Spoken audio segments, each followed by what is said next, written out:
Touch that dial. You're now listening to Debate Talk Free Radio.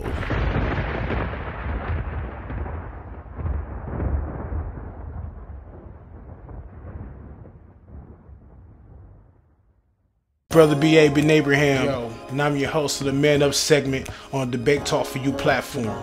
The objective is for all brothers from different walks of life to come together, link up, and build on matters concerning all various stages of life. If anyone would like to reach out on concepts and ideas, you can reach Brother B.A at radicalrhyme1984@gmail.com. Again, radicalrhyme1984@gmail.com. Tap in. Let's build. Shalom. Shalom.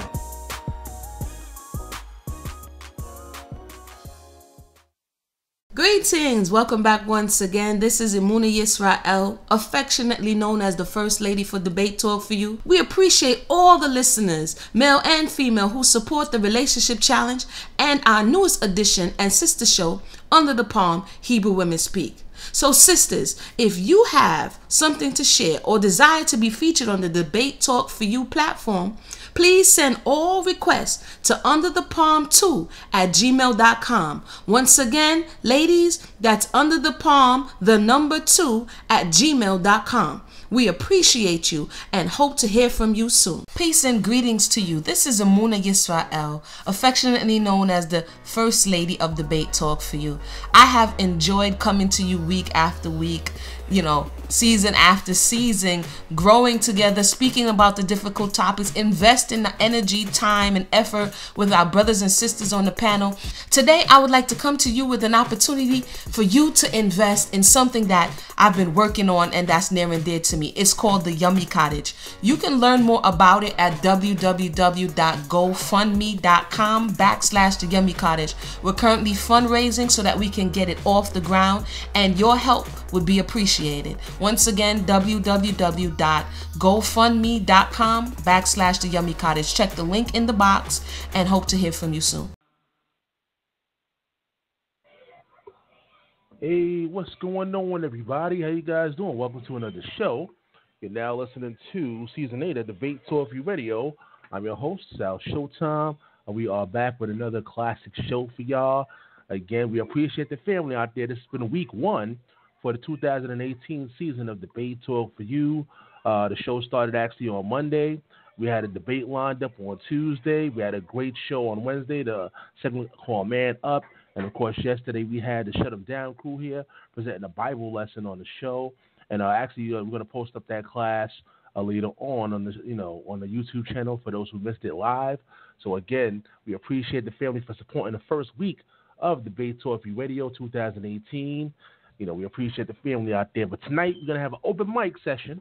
That's right, it's an open mic tonight where we can speak about random situations, random things that's going on within the community, things that people want to talk about. I have my special guest standing by, and I kind of came up with the show on the fly. Basically, I wanted to just give something to the people out there. There's a lot of people out there that's loving the program, and they're like, "Yo, Sal, anything going on tonight?" So we have an open mic session, and this is the show where anybody could call in.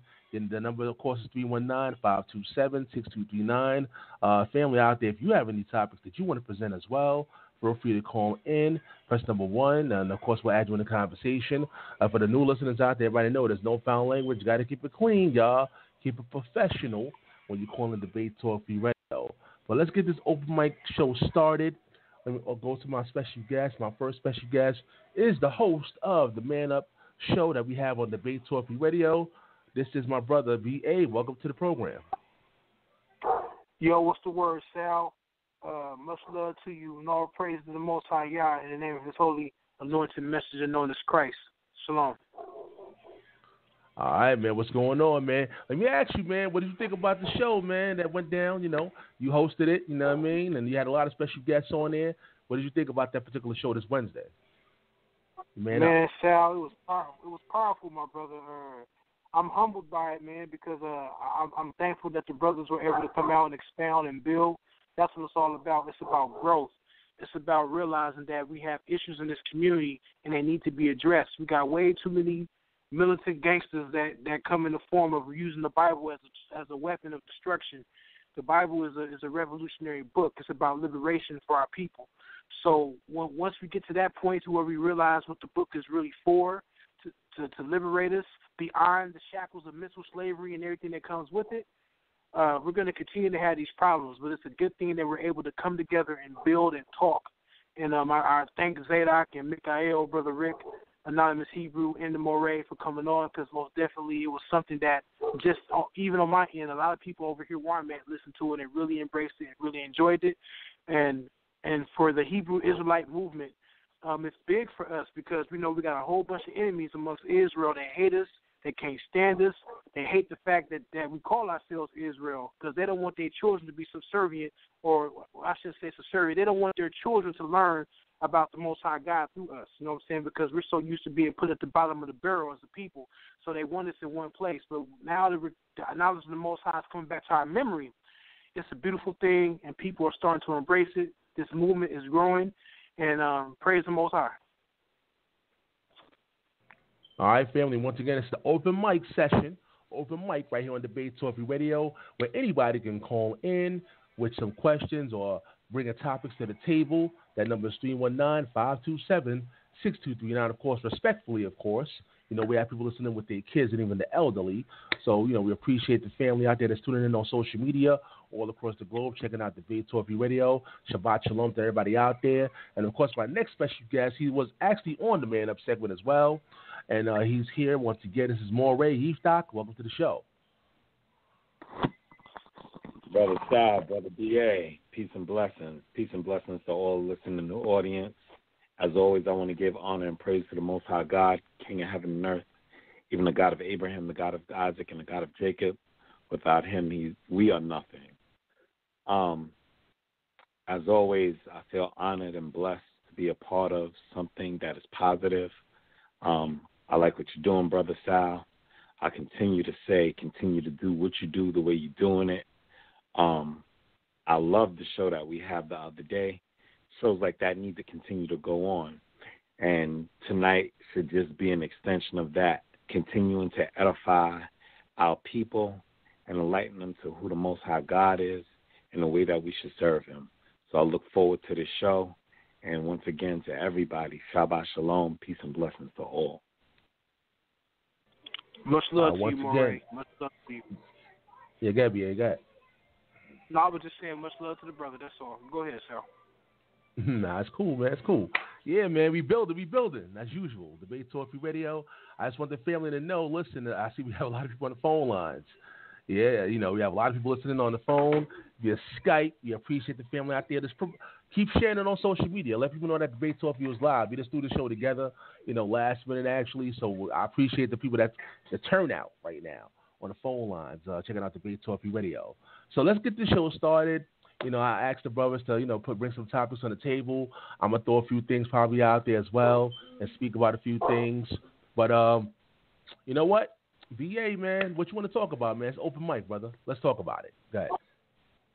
Man, I would most definitely like to talk about the improvement that I see within the community. I know me and Sal, we talked about this on and off over the last couple of months. I thank the Most High for brothers like Sal, man, because Sal has allowed the Most High to oppose his will upon him, to allow our sisters to have a voice. It has been going on in Israel for a long time that our sisters have not been heard. They don't get a chance to speak unless their head is covered or if their husband is present. We have to remember, these are human beings just like us men. Women are human beings. And if we get to a point, or if we're coming to a point to where we say our women can't speak, then how are we going to be respected as a nation?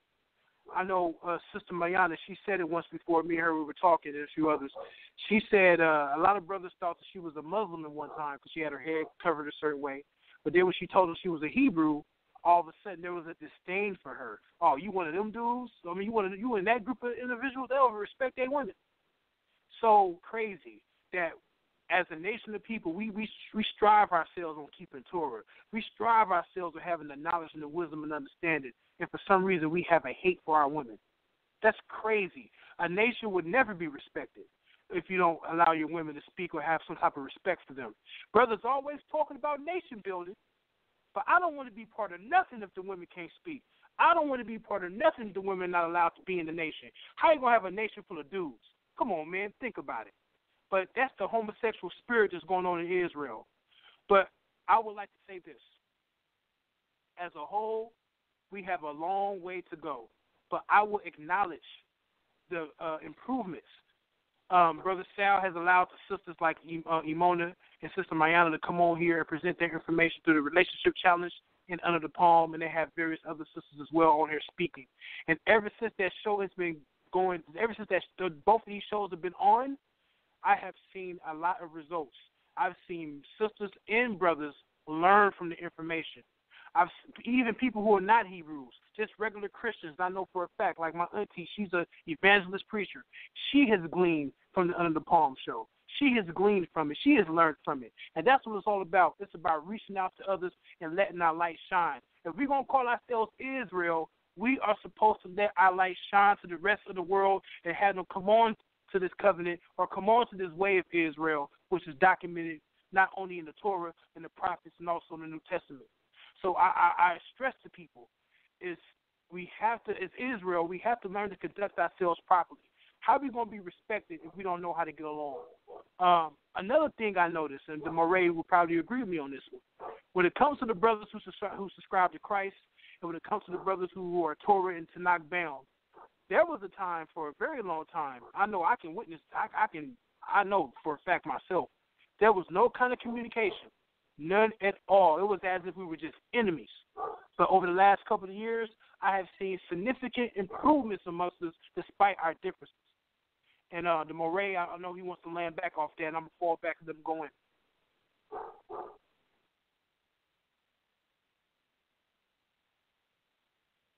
Yeah, get Moreh Yeftahk. Yeah. My fault, bro. Okay, so once again, peace and blessings to everyone.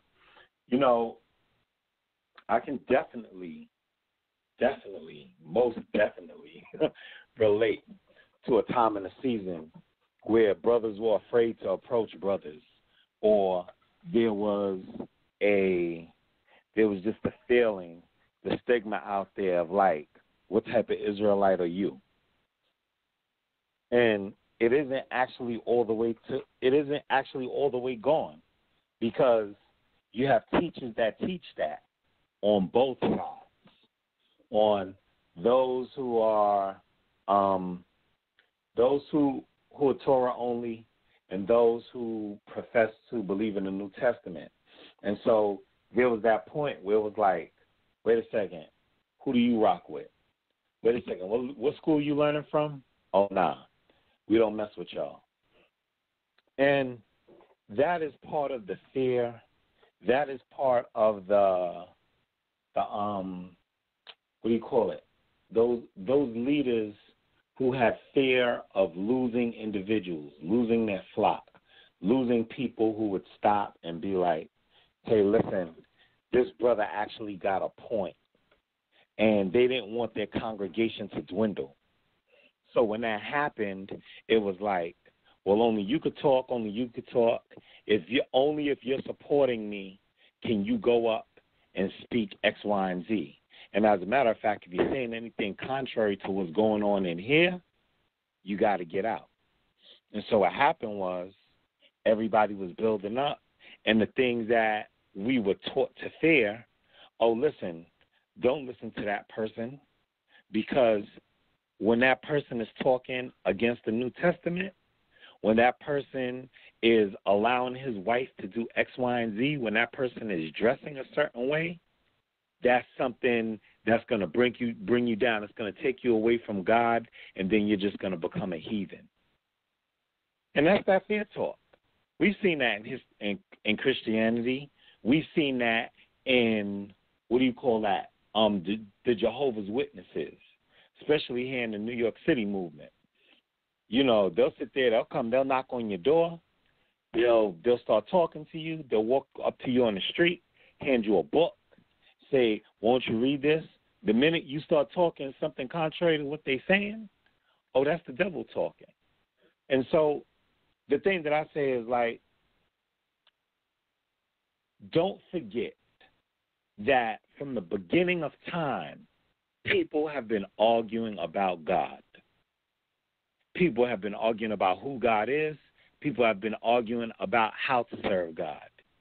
And for those who understand and profess themselves to be Israelites, when the Most High God led us out of Egypt, we were serving a multiplicity of gods, including serving the Most High God. And we know that because we know that when we went out into the wilderness, there was calf worship. And in that calf worship, we was there to serve God, but we still had our other stuff with us. And so the thing that I say is that, listen, as we come back, if we expect to unify, we're going to have to understand that people are going to be different. Some people are going to have their things with them. Some people are going to feel strongly about the way they serve God, and they may be wrong about it. And the only thing that I stop and I say is like, if we don't stop and talk to one another and teach one another about the things we do, how can we ever get any better? I sit down and say, somebody had to teach you how to eat. Somebody had to sit down and teach you how to eat properly. Yeah, you know what you like and what you don't like, but somebody had to teach you proper diet. Came and told us, hey, listen, this is the proper way you should eat flesh. This is the proper way you should eat meat. This is how you have to do things. Well, the same thing comes in hand to hand into serving him, and the same thing comes in hand when it comes to unifying. We need to learn, once again, it's like, listen, no matter what, if we're a nation of people, the first thing you should stop and say to yourself is, that's my family. I may not agree with what my family is doing, but that's still my family. You know how it goes with blood. That could be your blood relative. That could be your child. That could be, your country uncle. I'm from the city, so I say country uncle. But that could be that black sheet of family. But you was like, yo, that's still my uncle. That's still my brother. I don't agree with what they do, but, they still family. You still talk to them. You still tell them about what they're doing wrong. And so the thing I stop and I say, as we have brothers from different walks, as we're coming back from sleeping in the dust of the earth, let's not be too judgmental about the way people do things, because that's still our brother. That's still our sister. That may have just been the way they learned. That may just be all they know. And because that's all they know, that's no reason to put a person down. If that's all that sister knows, how you expect the sister to come back and understand modesty if you don't never teach her modesty? So you sit down and you're like, oh, them brothers let those sisters dress like this or look like this. You're like, maybe they don't understand what you have to offer. And so I'll say this in closing, as we get better, let's not regress. Let's build off of what we have and protect what we have. As we go, everybody who has something to bring to the table, let's let that person bring something to the table. You got something, you got something, you got something, the other person got something, and that's how we all come together. That's how we make it family. That's how we make a community. That's how we make a nation, and that's how we know what the Most High God wanted from his people. Peace and blessings. And our brother B.A. and Moreh Yeftahk, feel free to converse, whenever y'all want to jump in. The number is 319-527-6239. Again, we have a lot of listeners on the phone line. This is open mic show, y'all. It's open mic. So if you want to say anything, press number 1, and we'll add you in the conversation. That number is 319-527-6239. We're just talking about random topics that we came together with. It's an open mic show. So feel free to, join the conversation if you would like. Again, that number is 319-527-6239. Brother B.A., go ahead. Yeah, man, just to land back on what the Moreh was saying, very powerful points you brought up.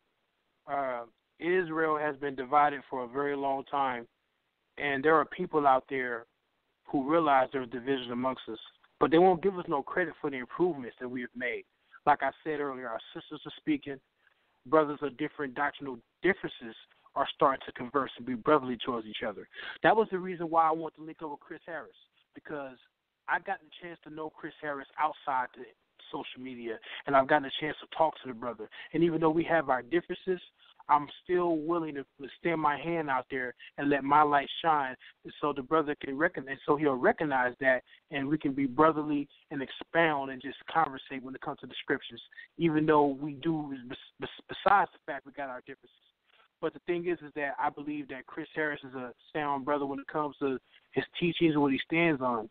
So I wanted to most definitely get some more clarity, because there's some things that I'm not too familiar with when it comes to the Torah-only perspective.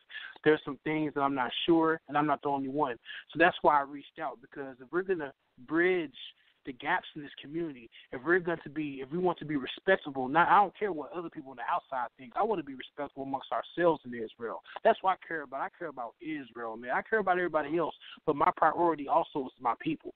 So I'm going to make sure that my people are on point along with everybody else. So the thing is that I want Israel to get to a point to where we can have a compassionate love for each other, to where publicly we ain't got to go against each other and attack each other, because there are people out there that want to see it. They don't want to see this community grow. They want to stop this community. Why do you think there's so many different approaches from various different Christian sects? Because they see this movement growing. A lot of our people are leaving the churches. That's the reason. They don't want to see this growth. They don't want to see this growth. And to be perfectly honest, the Christians should be grateful that there's people coming into the knowledge of the Scriptures who never had no prior knowledge of the Scriptures. They should be grateful. I mean, what's wrong with a bunch of brothers and sisters or various others coming into the Scriptures that actually want to live like this? What's wrong with brothers and sisters who want to keep the commandments, who want to eat healthy, who want to stand out amongst everybody else, who want to live righteously? What's wrong with that? Why is there so much hate? Why is there so much opposition toward the Israelite who wants to be righteous? Who strives and prays to be righteous, who chooses to conduct themselves properly in the public eye? What's the issue with that? That's my only thing. I understand we're going to have our disagreements, but what's the problem? What's the core of the issue that you see brothers and sisters of the descendant of Negro slaves coming to the realization that they want to live better, and they have love for their people, and they have a passion. They want everybody within their community to live better and eat better and have longevity and train our children to be respectable men and women. Because right now in the secular world, when it comes to our people, we are at the bottom of the barrel. We're not respected. We get laughed at. We are considered to be the dumbest of the dumbest. So people are okay with that. They're okay with us killing each other, acting a damn fool, doing the videos, tweaking and twerking and all that madness. But when we want to bring some order, when we want to live righteously, and when we want to try to walk that narrow path that Christ taught, all of a sudden it's a problem. Why is that? Because does it destroy the establishment? Does it destroy a lot of doctrine that's being taught? I just want to know. So if there's anybody online who's listening on the website or whatever it may be, what's the real issue with the Hebrew Israelite movement?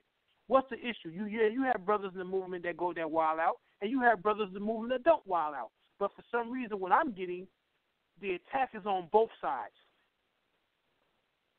We're attacked. The Hebrew man is attacked. The Hebrew woman is under attack because of the outside. So I would love to hear the real reason. I would love to hear somebody tell us, what's the real reason why you hate the fact that the Hebrew Israelite is growing? Why is this movement is growing? Why is it that you hate it so much? Why? And I'm going to fall back. Go ahead, I'm ready if you got something to say. Okay, Brother B.A., and you present a real great point. When I say you present a real great point, a lot of times I stop and I say, there are some people who are so far under the curse, because Deuteronomy 28 tells us that he was going to pit father against mother and mother against daughter, and how we would have a certain level of demise against one another. And so, I get that, because that was thousands of years ago. But now the Most High God is waking us up to knowledge, wisdom, and understanding. Now the Most High God is putting us in a position that we can stop and we can recognize the things he cursed us to become, in order that we wouldn't be that person anymore. So now, in the face of knowledge, why do we still continue to be ignorant? I sit down and I say, that's our biggest issue as a people. We acknowledge ignorance, and we still live in it. And we look at it every day, and we've learned to laugh and shake our head at it as opposed to correct the issue. What is it about our differences that we don't like? You know, I heard Steve Harvey, of all people, the other day, and he was like, he was talking, and this is on God-related topics, so try and stay with me. He said, you know, there was a guy who kept approaching him, talking about he wanted to work with him, this, that, and another, blah, blah, blah. He said, so he kept coming to him, and then, you know, finally he said to the guy, he said, listen, you know, I might be able to talk business with you, but there's one thing that's bothering me right now. It's that hair. You need to cut that hair. And so, you know, I'm sitting there, and I can very much admit I'm a very opinionated individual. I'm strong in my convictions, and there are times where people say things that become triggers for me. So when he was like, you need to cut that hair, like it made me tune in even more. He was like, I don't know how you expect me to talk business with you, and your hair is there, man. If you want me to sit down, he said, all I could think is how I would be sitting in a meeting, and you got that hair there, and I'm ready to sit down and talk business, and that hair is there. Go get yourself a haircut. You got to think about what you're doing before you go do it if you want to go talk business with people. And so, of course, for myself, I'm just telling, and let me tell you something. I don't wear long hair anymore, even though I used to. I used to wear braids. I used to wear locks. Now I have a low haircut. I have a beard. But the first thing that jumped in my mind was, what kind of nonsense is that? You'd be like, you want to talk business? What does business have to do with my hair? Women wear long hair. Women have hairstyles. You don't have an issue with what they do, but as a man, you're sitting down saying, this is how you should wear it. Why? Because that's more the ignorance that we was taught, that if you present yourself in a certain way, then it doesn't matter how good you are, how articulate you can be, how intelligent you may be. That hair is a distraction to me, and I can't talk to you. These are the type of things that we hold ourselves back from, when it's very well known as as being quote unquote black people, quote unquote African Americans, or however you profess yourself to be, whatever denomination you may profess yourself to be. My look has absolutely nothing to do with my mental capacity, nothing whatsoever. However, he's sitting down and he's perpetuating a false image amongst many Americans that you have to stop and look a certain way, or, hey, listen, there are going to be people who don't want to do business with you. So how do I bring that to us? Because once you open that door to prejudge somebody on their look, how do you think we're dealing with what we're dealing with now? You think there's not people, Israelites, who stop and say to themselves, oh, you're one of those fringe-wearing Israelites, aren't you? Oh, yeah, I got to look out for you. I've been told about y'all. You think there's not people who stop and go, oh, you're one of those turban-wearing Israelites, aren't you? Oh, I get it. And trust me, because I've heard it. Oh, you wear the sash? You wear the long thing with the ribbon on the bottom? Oh, yeah. Those are the ones who go out on the street and yell on the corner, beware of them. And I sat down, it's like, when I met those brothers, or when I met brothers of certain different schools, they were like, yeah, you know, we learn from there, but, you know, I'm not like that. You know, our teacher, he does X, Y, and Z, and we don't agree with everything that he says, but he's a good brother, and that's what we support. That's what we do, and we follow him. But this is how I am. And they were great people. And so I sit down and I stop and I say, what the images that we have been taught in our mind to stop and say this is what is acceptable and this is what's not acceptable needs to be retaught. Because those images are what fuels the fear of us embracing one another and ultimately destroys any attempts of unification that we could have. We can't have unification because people have false perceptions of what an Israelite should and should not look like, of what a black man should and should not look like, of what a black woman should and should not look like, instead of having the images, the ancient roads that God told us to follow of Israelite kings, queens, princes, and judges. And that's what we don't understand. That's the part we have to get back to. If we're to understand how we're going to unify, part of it is first understanding there's a certain level of tolerance that must be embraced. How do you think Moses unified the people leaving from Egypt? They didn't all believe in Moses. They didn't all accept Moses. As a matter of fact, at one point, they wanted to kill Moses. And Moses still prayed for them. Why? Because he understood they were individuals, and he understood that they were just coming out of a captivity that had affected their mind and had affected and skewed the way they viewed things. And so, therefore, I say for us, Brother B.A., Brother Sal, that's why the show is important. That's why conversations like these are important. Because guess what? Every Israelite ain't going to be the way you do it. And I said, don't think your house represents what's happening in the world. And what do I mean when I say that? Just because things are happening a certain way in your house or in your community, when you leave the state, when you go to different cities, when you meet different Israelites from different walks, they're going to be doing things a different way than you do it. What are you going to do? Stay away from them just because they don't do things the way you know how to do things?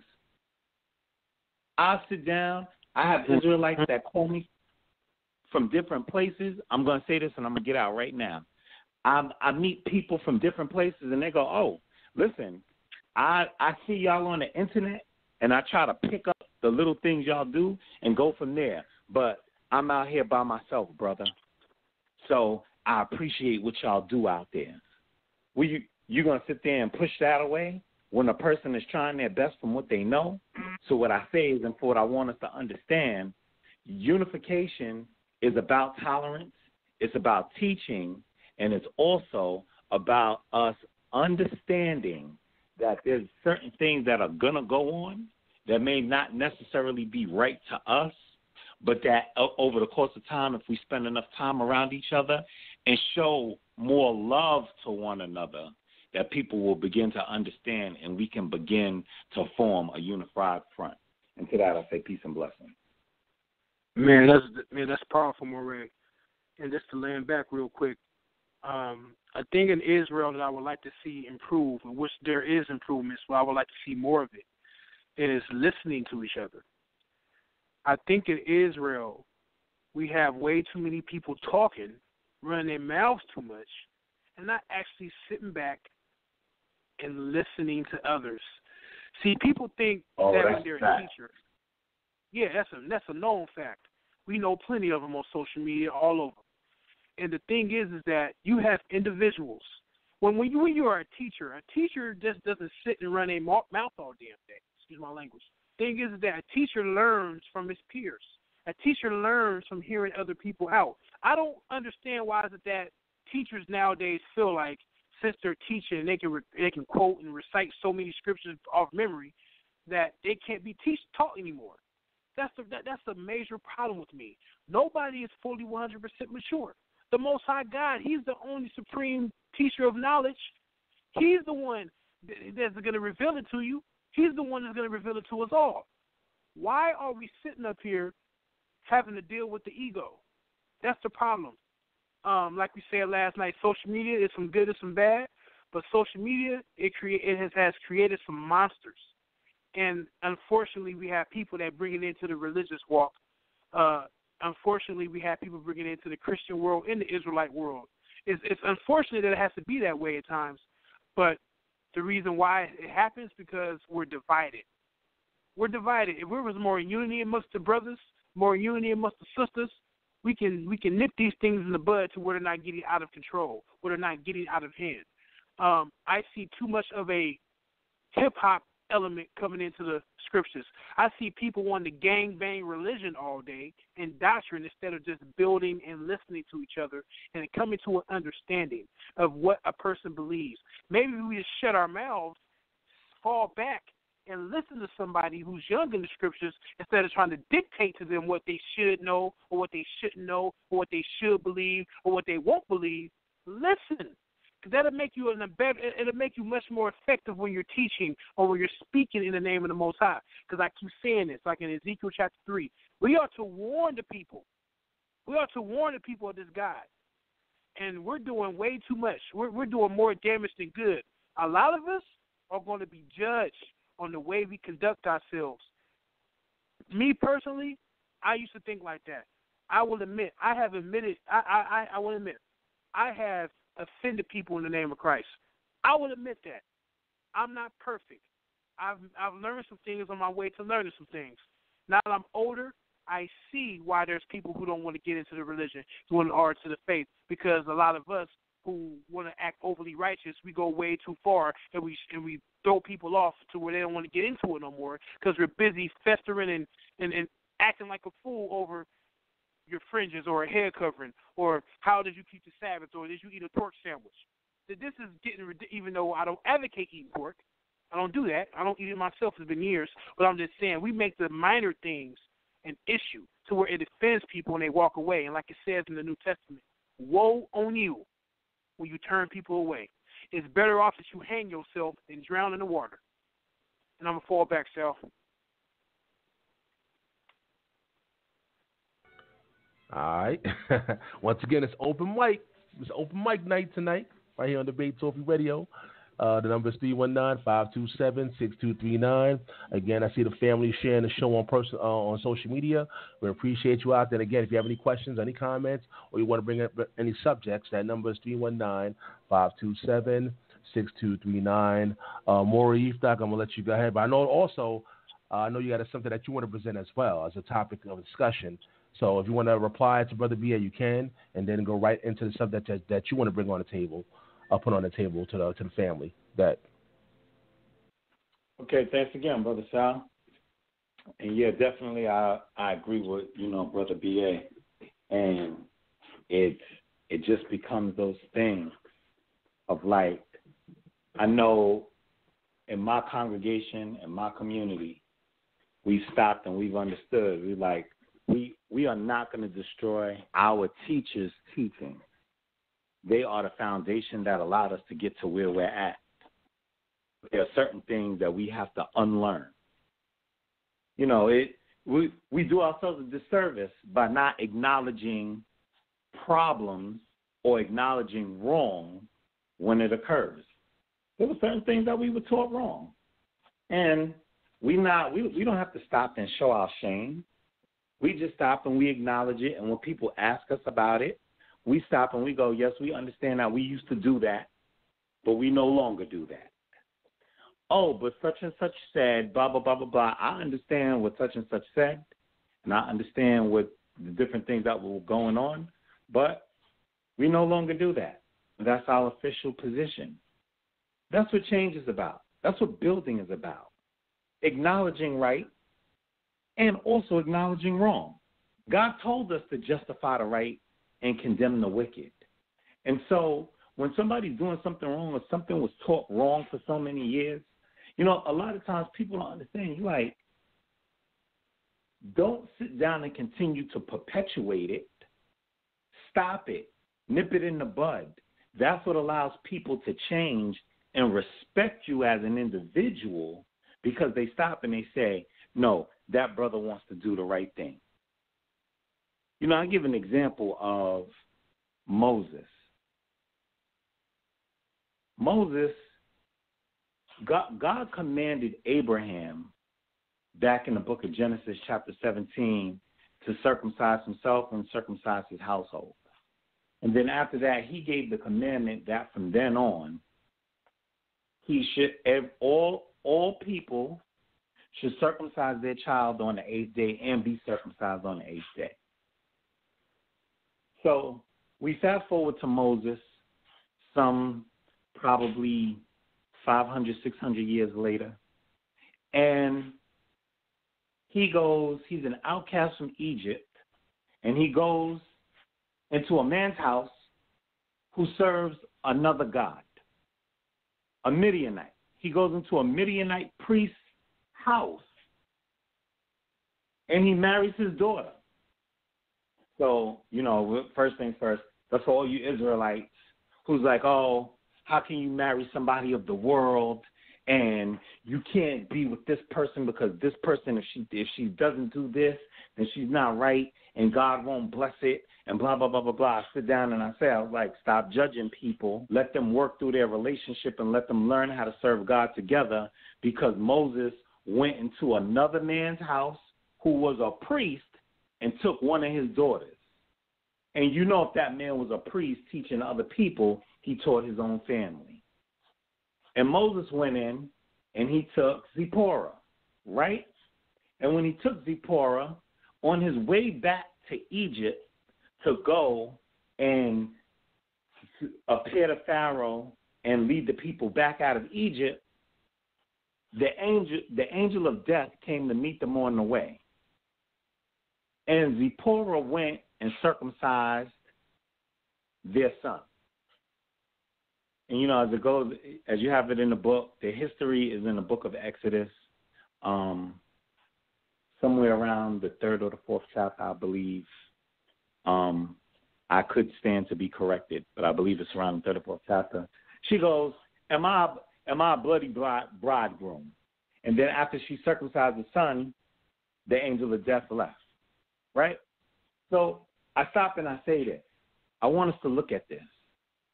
As we stop and we judge each other, we do the different things that we do, how is it that this man went and took a foreign woman, a Midianite, who went to have war with those people years on later?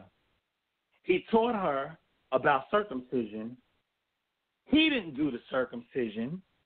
His wife did the circumcision, and he was still spared. Now, the average person stops and is like, see, and I told you I know what was taught. Oh, those foreign women. But this foreign woman went and actually saved his life. And she saved his son's life and probably the whole household. And this was the man going to set the people free, emancipate the nation of Israel from Egypt. I'm telling you, a lot of times there's misconceptions that we have about God that we're teaching people as right, and they're wrong. You can't stop and say because a person's from another nation, they can't serve God. That's not true. You can't stop and say because a person is a female that they can't know God and they can't talk about God. That's just totally contrary to what's going on. We have prophetesses, Miriam, Deborah.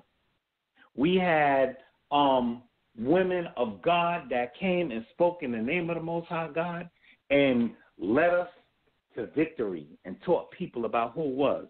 Deborah, who was a woman, went and spoke to Barak and told him, she told him, listen, if I go out to you with to the battle, they're going to give me the victory. You got to go by yourself. I'm paraphrasing. And so that just shows us that she understood her role as a woman, not to be quiet, but to speak up and understand there's a time for you to be a man. And you can't have me as a woman going out there getting the glory when you deserve the glory.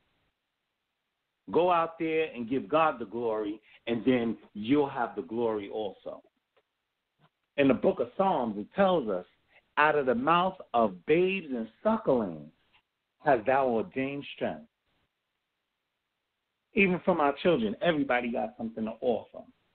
And so that leads me into my subject of what I was saying about what type of God do you serve? And when I say what type of God do you serve, I'm just telling y'all right now, for those who know me, there's only one God. Everything else is a fallacy. Everything else is idolatry. There's the Most High God, and there was nothing that created with him.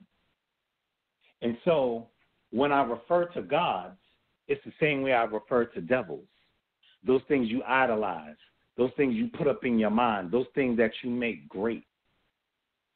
You know, there are things that people do, sins of the flesh. Talk about that for a second.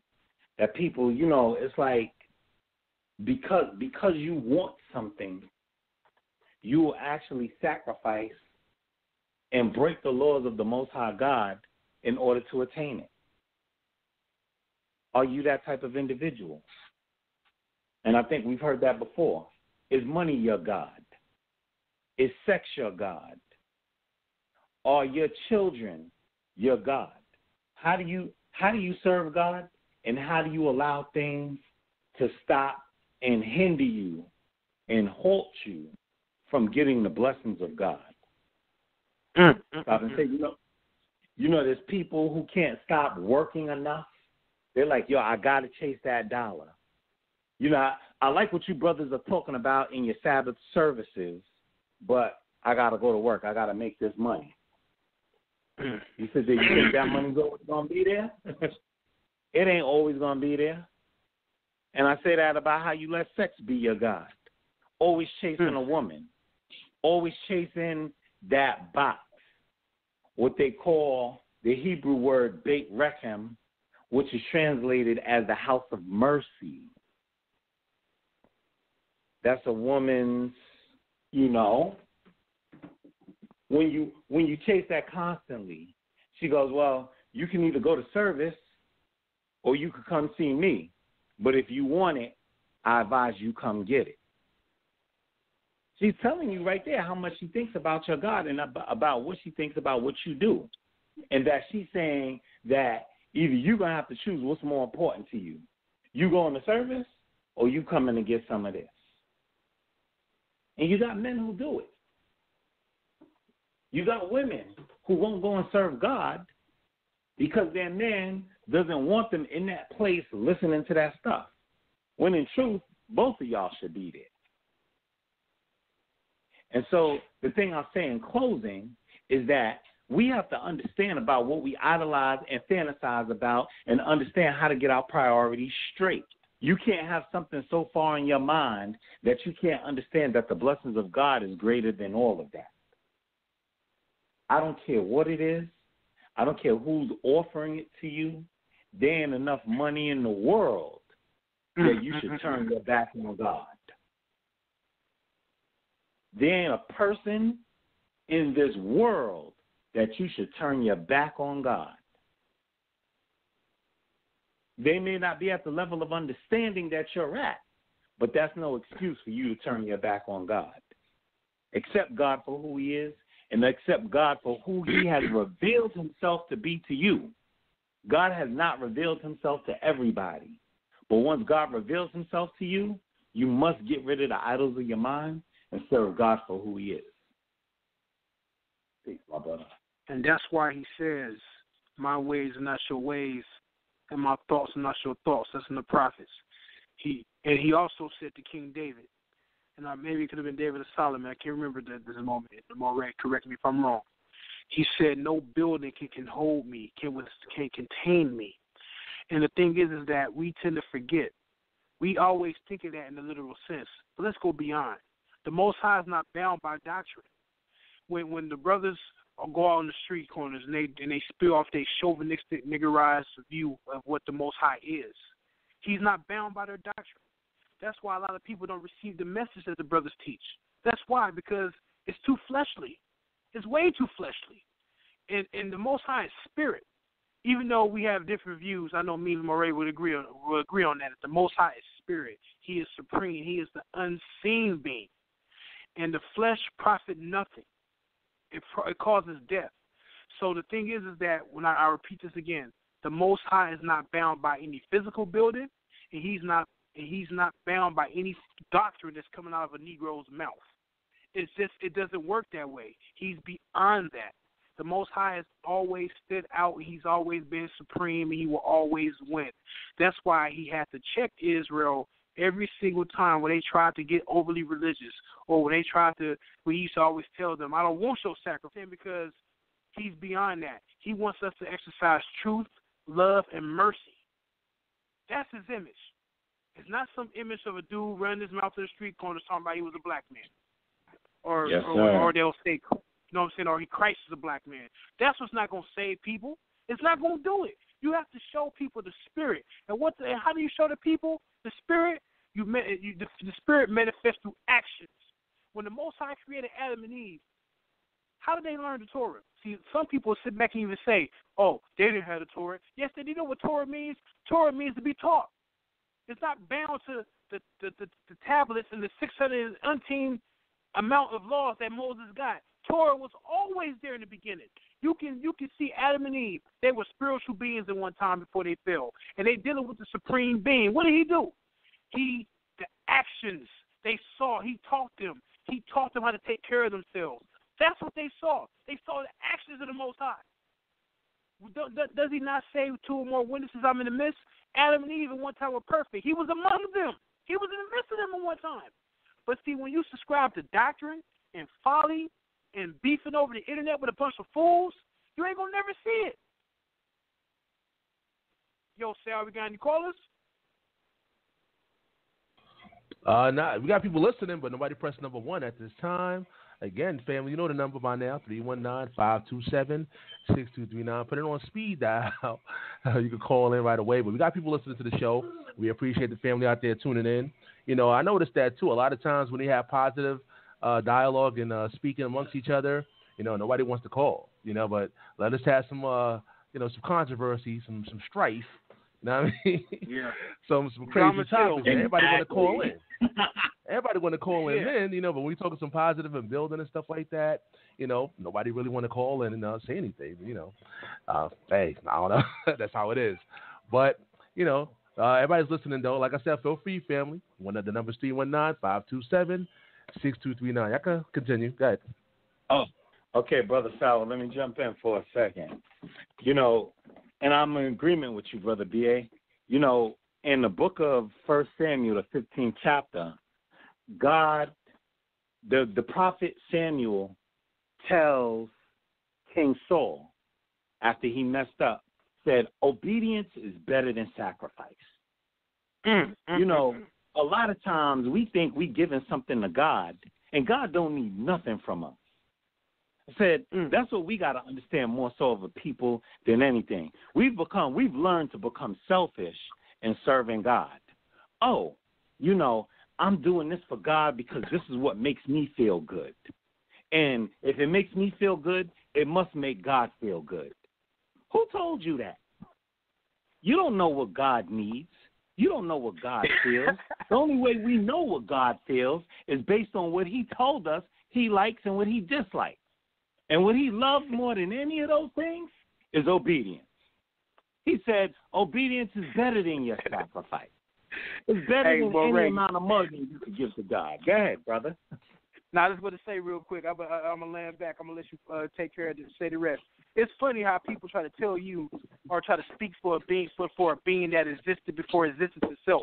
It kills me when we have individuals in this community, even in the Christian community, who call themselves speaking for the Most High like they know what he thinks. Like they just know. No, it's this way, and if not, you're going to hell.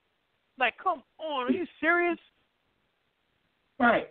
Well, that's that fear that I was just talking about. You know what I'm saying? That's that, oh, well, if you don't agree with me, I know that this is what God likes. And so if you don't like it, you're going to burn in hell forever.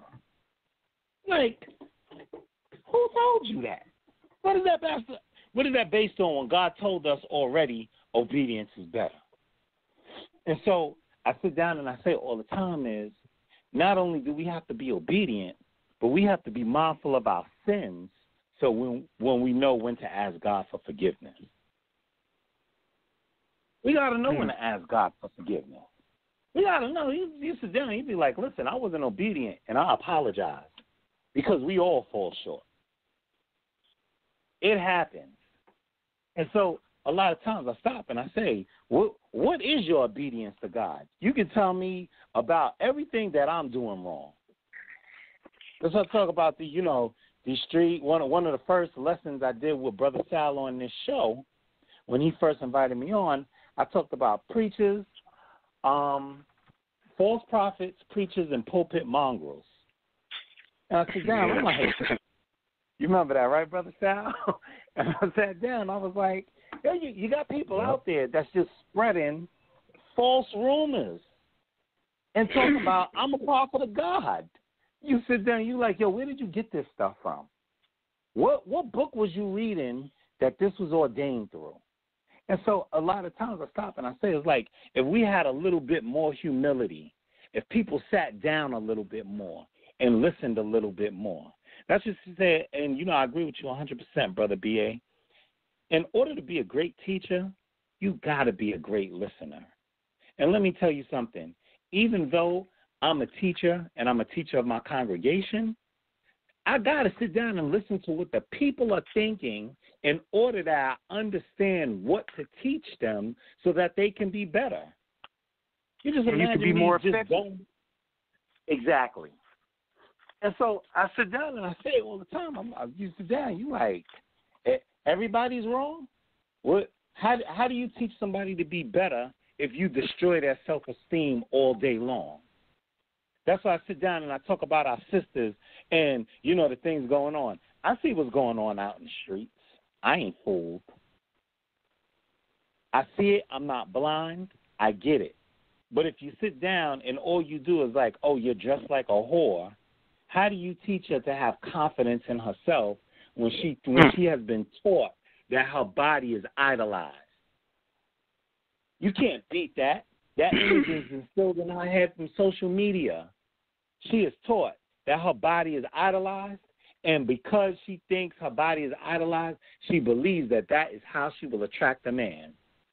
I sit down, I look on social media, you see these women, conscious women, half-dressed, talking about the things that they will do sexually, and the reason why I'm built like this is because I'm a goddess. Not even realizing, sister, you be like, you're blaspheming. You're not a goddess. There's only one God, and he's not a female, and he's not a male. He's the supreme being. He is not flesh. The supreme force. The supreme force. And the thing, too, man, when Moses, in Exodus chapter 3, a lot of arguments come out of this. But the one thing I want to point out in Exodus chapter 3, what stands out, which I still tend to notice that this just flies over people's heads. The Most High is communicated with Moses. And I'm going to pick up Exodus chapter 3, verse 7. And he said to Moses, and the Most High said, I have surely seen the affliction of my people which are in Egypt, and have heard their cry by reason of their taskmasters, for I know their sorrows. And I am come down to deliver them out of the hand of the Egyptians, and to bring them up out of the land unto a good land, and a large unto a land flowing with milk and honey, and all those things. What people have to understand, there was affliction going on. Affliction. This is a God of justice that we're dealing with. He sees the affliction of his people, and he's going to intervene. When there's injustice going on, he intervenes. Now go to Genesis chapter 4. Just an example. I try not to be too long. I don't want to get into teaching mode because I do teach time to time myself. Genesis chapter 4. It's all good. I appreciate you, brother. Much love. Genesis chapter 4, and we're going to pick it up in verse, let's see, when it's between Cain and Abel. And verse 7. I'm sorry, verse 8. And Cain talked with Abel, his brother, and it came to pass when they were in the field that Cain rose up against Abel, his brother, and slew him. And Yahweh said unto Cain, where is Abel thy brother? And he said, I know not. I know not, am I my brother's keeper? And he said, what hast thou done? Voice of thy brother's blood crieth unto me from the ground. What happened? It was injustice going on. And what happened? The Most High intervened. He intervened on when there's injustice. And this is what I see on the internet. I mean, this is what I don't see on the internet. Everybody wants to politic and talk about what the gospel of Christ is. Everybody wants to talk about what the message of what the Most High has revealed. The Most High is a God of justice. I don't see brothers conducting themselves when there's injustice going on. I don't see brothers intervening and acting justly. Brothers are not being righteous judges. They're not being honorable. This God demands his people to be upright and have integrity and to shun evil. But we're not doing that nowadays, are we? We have a bunch of clips on the internet. We have a bunch of people laughing and playing and exposing people's personal business. Are we even praying for each other? Are we even praying for each other? And this is how I know we're not praying for each other, because we're not willing to understand and listen to each other. And when you're not willing to understand and listen to each other, you're not praying for them. And for those brothers who come in the name of Christ, Christ will command us who follow him to pray for our enemies. Are we doing that? Or are we busy making the show out of them on your platform? Are we busy offending people in the name of Christ, or for those who come in the name of Christ? We're busy playing around. We're not taking this serious. Like I said earlier, a lot of us are going to get judged on a lot of things. And I will say this much. All of us who claim they this and they that, I am convinced that a lot of us ain't finna make it into the kingdom. I am convinced, because the way our conduct is totally out of order. And a lot of people, they tend to always say, well, the Most High ain't speaking no more. Oh, he's speaking. And to be honest, he don't have to speak no more because he already spoke. He don't need to keep talking no more. The document is, and he doesn't have to always intervene and tell you what to do. There are some things that you should know you should be doing. There's some things you know you shouldn't be doing. And kind of lost some words from there, but Sal, what's up? What's good, man? No callers press the one yet? Nah, man, not yet, brother. Once again, that number is 319-527-623. Like I said, man, if it was a debate going on, it'd be lined up. And I'd be like 10 callers standing by 20, standing by waiting to get in. But, you know, when you build on certain conversations, it's almost like let them talk. You know, all right, cool. I ain't going to get in this one. Let them talk. But, hey, Moreh, maybe we got to tear each other's hands off. Right. Yeah, exactly. Yeah. And if you're calling in, hey, listen, I will tell you this: there's a time and a season for everything. We don't. Much love. You don't need sex all the time. Hey, Most High, you know what? It's probably the Most High brought some people here for a reason. Most High willing, they're gaining something there, and they're being edified. Willing, you know what I'm saying? So, but we the point of the open mic was to have people expound. Let's grow as brothers and sisters in His Word. And let's grow as brothers and sisters in the Most High. Let's come together and reason. We shouldn't have to argue all the time. There's nothing wrong with brothers and sisters having a disagreement. We're going to always disagree. But we shouldn't get to the point to where we're name-calling, to where we're dissing each other publicly for everybody to see it. See, like I say again, me and the Moreh, we have disagreements. But guess what? I'm willing to humble myself. He's willing to humble himself. And what are we doing? We're brotherly, and we're bringing out information according to the law and the prophets right now. That's right. We don't have to go into the other side or the other side of this, the other side of that, and say, well, brother, I disagree with you, and yada yada yada yada. No, I ain't got to do all that, because I can humble myself and listen to a brother that's older than me and share some knowledge. Because, like I say it again, the Most High is not bound to your doctrine. He's not bound to nobody's personal view. That's right. And I say this, working together. How you think this is gonna happen if we don't work together? That's what it is. It's people. I get it. When I tell you I get it, people like a good fight. People be like, ooh, you heard what he said. You heard what he said. You heard what he said. But listen, Ecclesiastes chapter 3 tells us there's a time and a season to everything under the sun. Said There's a time to smile, and there's a time to refrain from smiling. And I'm paraphrasing, but of course. But everything doesn't always have to be a fight.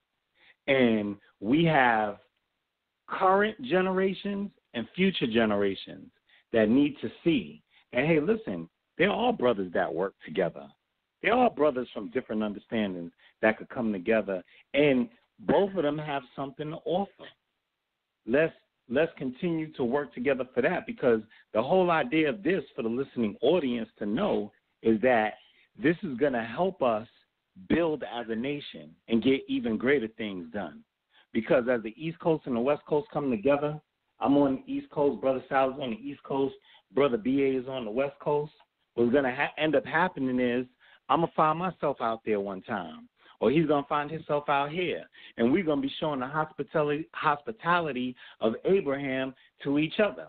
It's like, yo, brother, you good?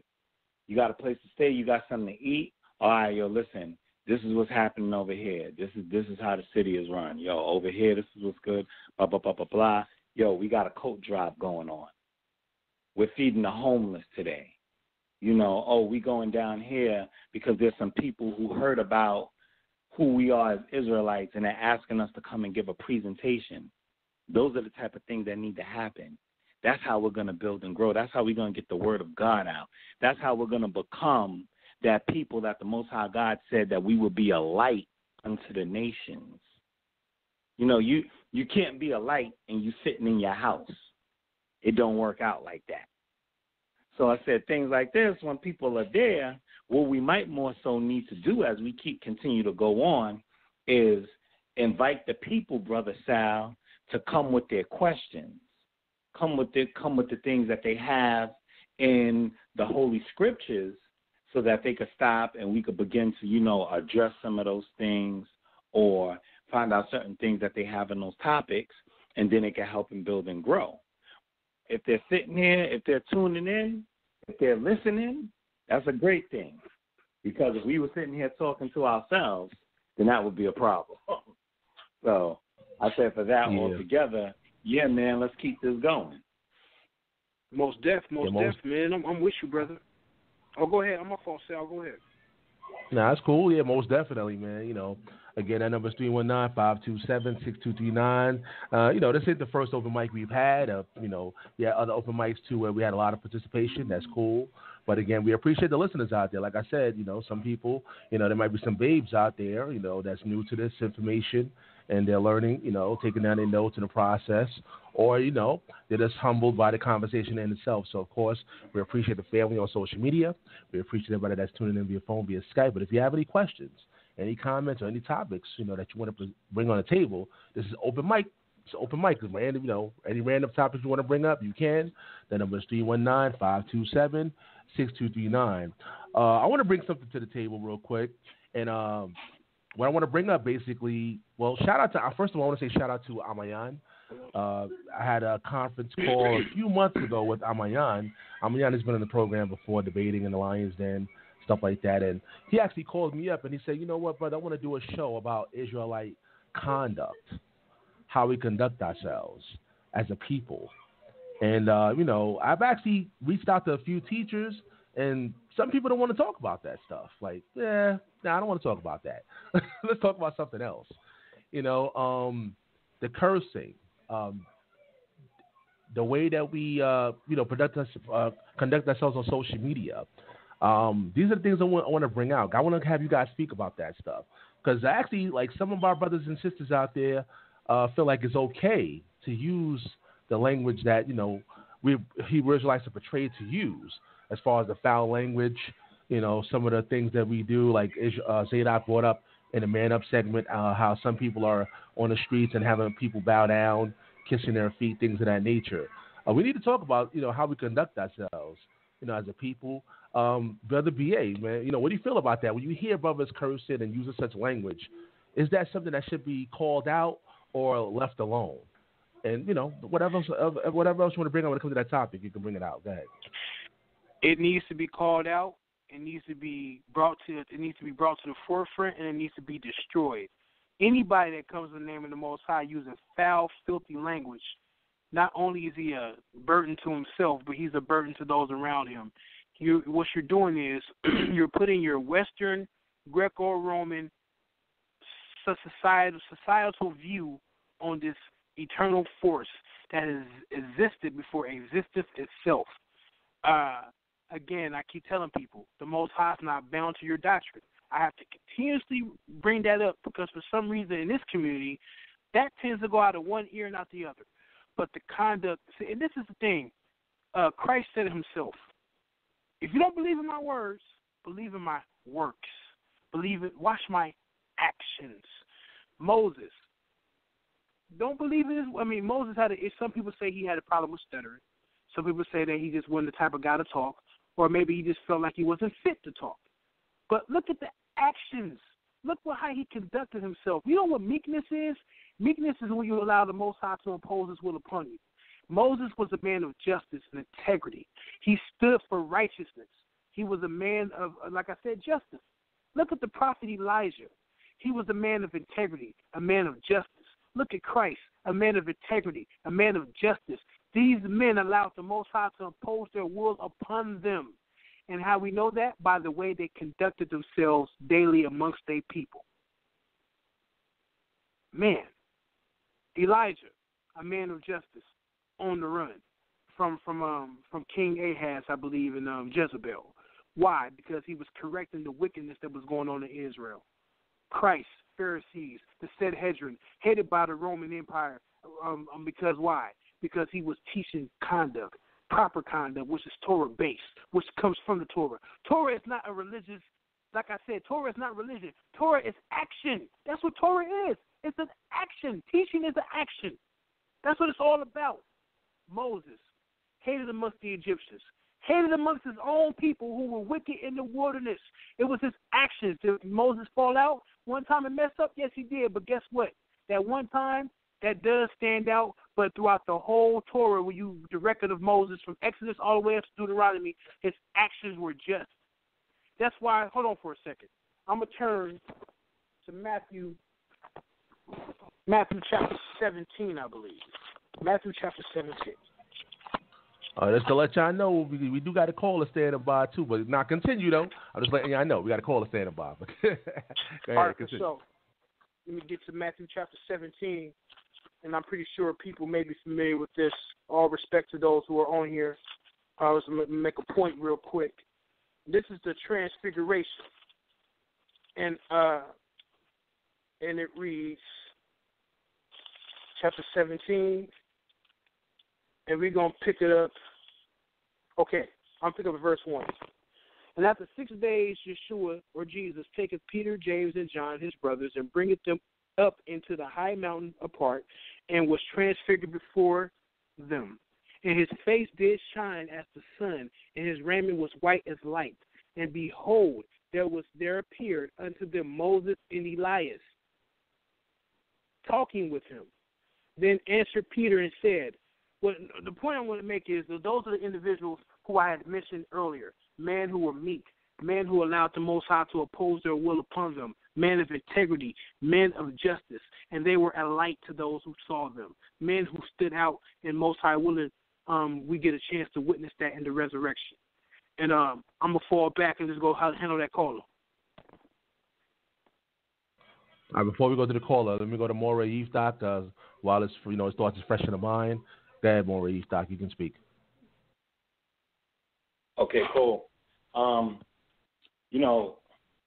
There's a phrase in the book of Joel, Joel, the book of Joel, and it tells us, they're talking about fasting. And for those who don't know about fasting, fasting is about, not eating for a certain period of time. And as Israelites, that would be the time that we ask God for forgiveness for our sins or for something that we've done.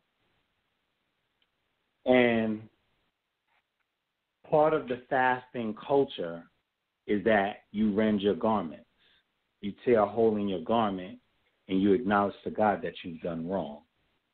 And it's a part of humility. Also putting dust on your head. But there's a phrase that holds true. It says, rend your heart and not your garments.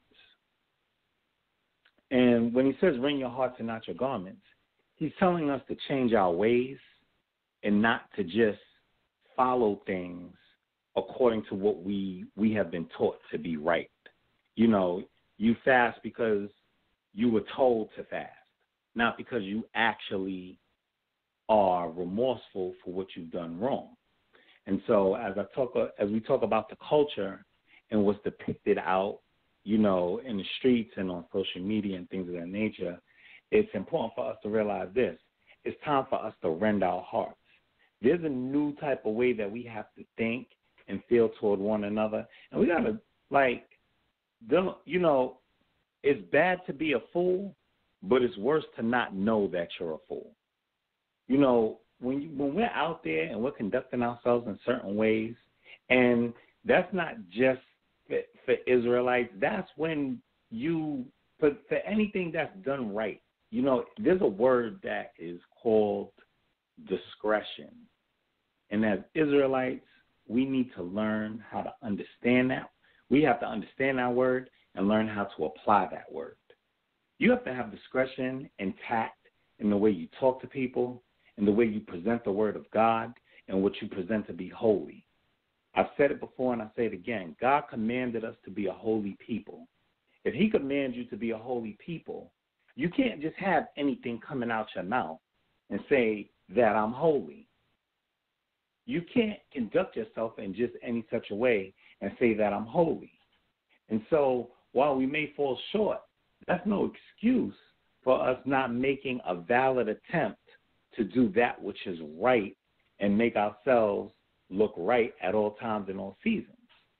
You know, our teachers taught us, like, listen, you should never take your crown off your head. You know, you should always walk as a king.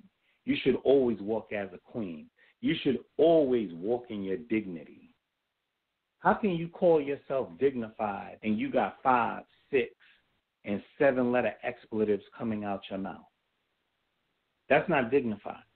How do you call yourself dignified and you can find yourself in a shouting match at any moment? You never find yourself at the point where you walk away. You always find yourself at the point where you find yourself engaging others.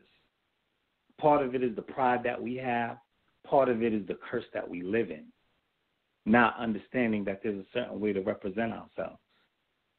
You can't be walking around looking anyway. You can't be walking around talking anyway. And you definitely can't be walking around giving the word of God in just any manner thinking that people will be receptive to it. I think I heard the brother say the other day, it's like people stop and they come up to him, and after they find out who he is, they're like, oh, but you're different. You're a different type of Israelite.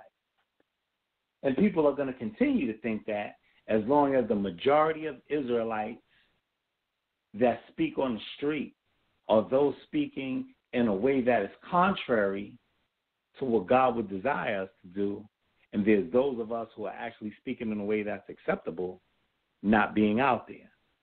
And so while the conduct needs to be corrected, I'll stop and still say, listen, those are my brothers.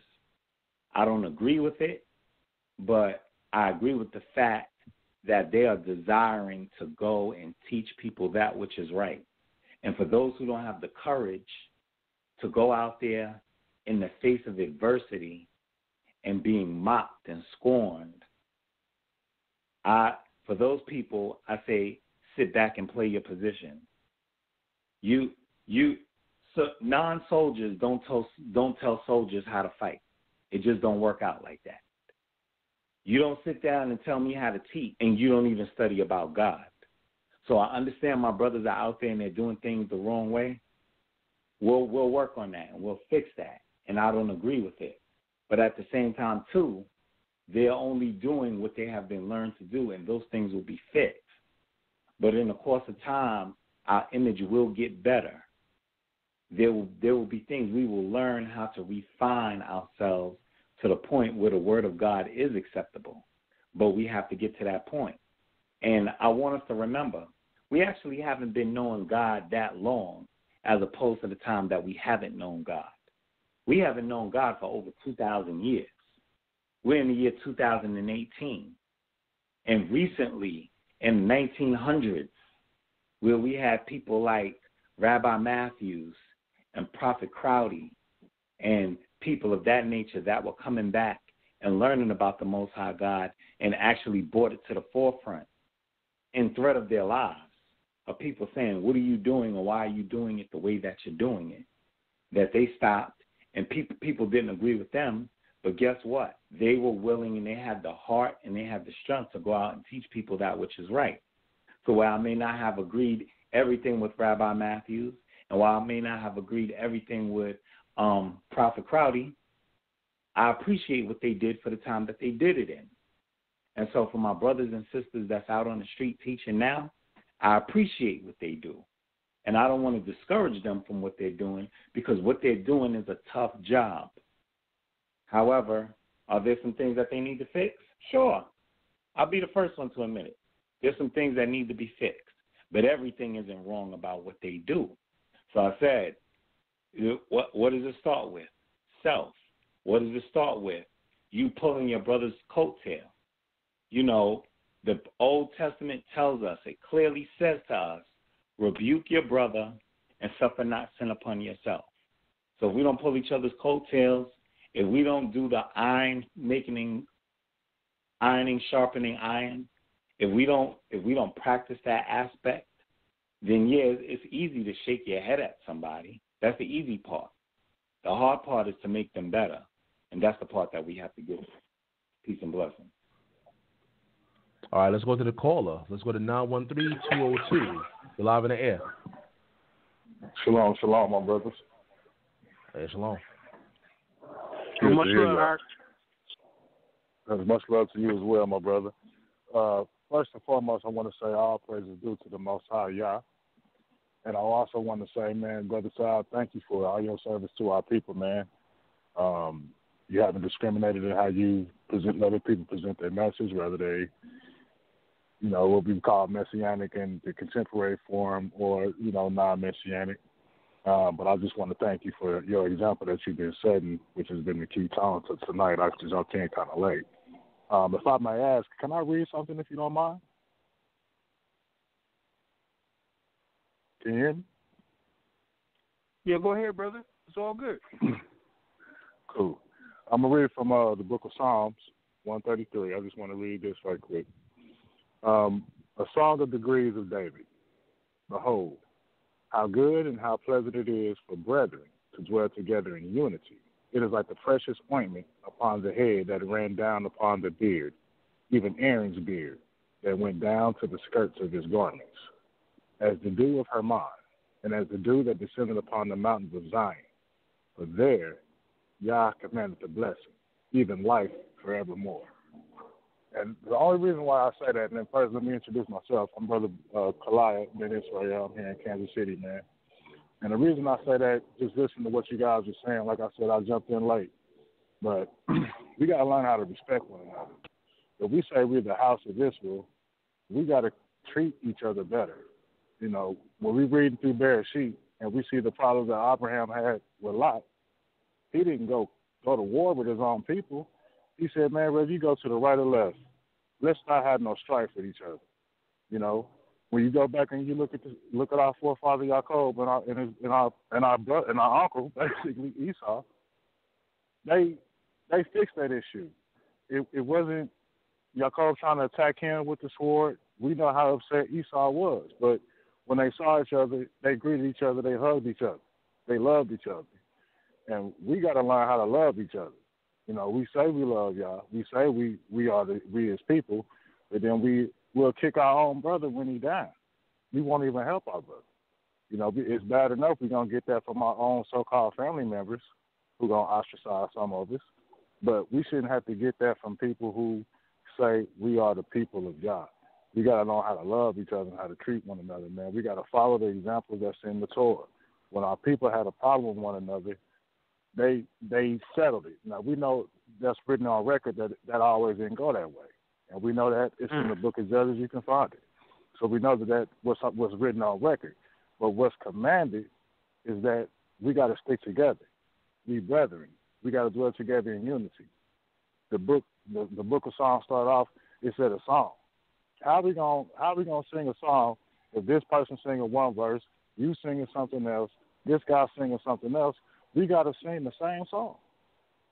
Yeah, that is true. That is true. You know, as they say, we can sing together, but we can't all talk together. You know, and we got to learn how to just, as the brother said, as Brother Yeftahk said, as a teacher, because we are the light of the, we're supposed to be the light. We're the ones supposed to bring salvation to the people. We're supposed to bring the message of God to his people and to the world for that matter, because it's one law for the homeborn and the stranger.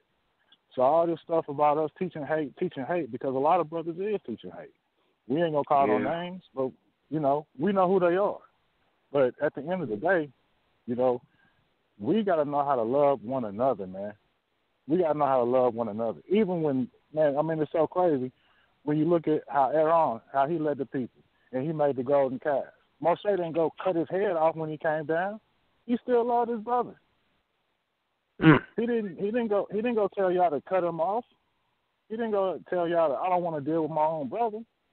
He still had to respect what y'all wanted to do. If y'all kept him there and he was still there, he was part of the plan. He had to respect y'all's plan first. If we say we're serving y'all, do we respect his plan of unity? We can talk this and that about everything. Say we're a scholar on this, say we're a scholar on that. But if you don't love your brother, how you gonna teach the next man? I mean that's my biggest question, man, because you see it all day long. You know, it's bad enough, you know, we out there debating, you know, with people who don't even want to hear the message. Why are you wasting your time with that? You know, I mean, it's amazing to me. Why are you wasting your time with that? If you're putting that kind of effort into it, put your effort into your people, man. I mean, your neighborhood. And I'm not saying that brothers ain't, because I can't see anybody. Who am I? But at the end of the day, man, we spending too much time debating and arguing about stuff that's old, man. It's stuff that they gonna do what they want to do. They gonna stand where they want to stand. At the end of the day. So at the end of the day, man, we gotta know how to treat one another, man. If we family, if we the house, ain't supposed to be no confusion in the house, right?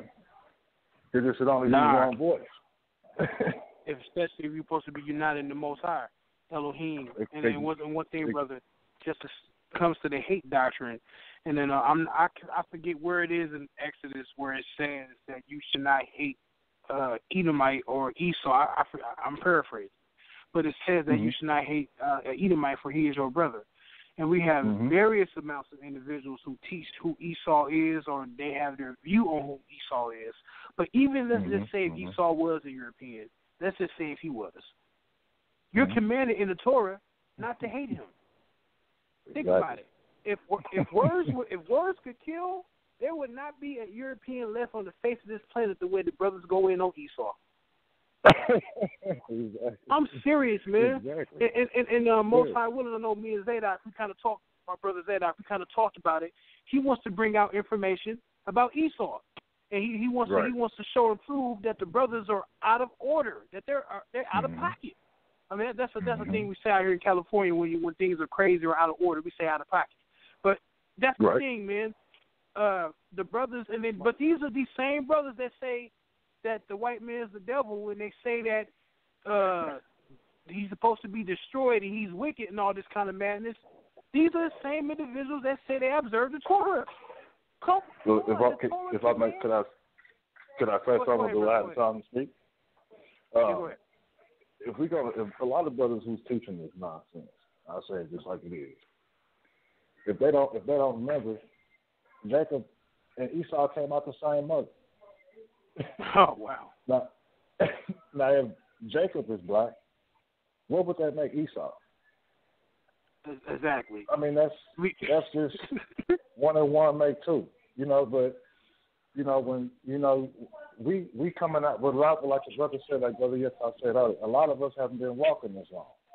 I'm one of them, so I'm not gonna sit up here and talk like I've been doing this for 35 years, 20 years. But what we got to remember is the environment we come out of, man. You know, we got to take that into consideration when we're talking to our people, and then when we hear what we hear amongst our people, that they're coming out of an environment that love hate, that love war, that love contention. I mean, look at basketball, for example.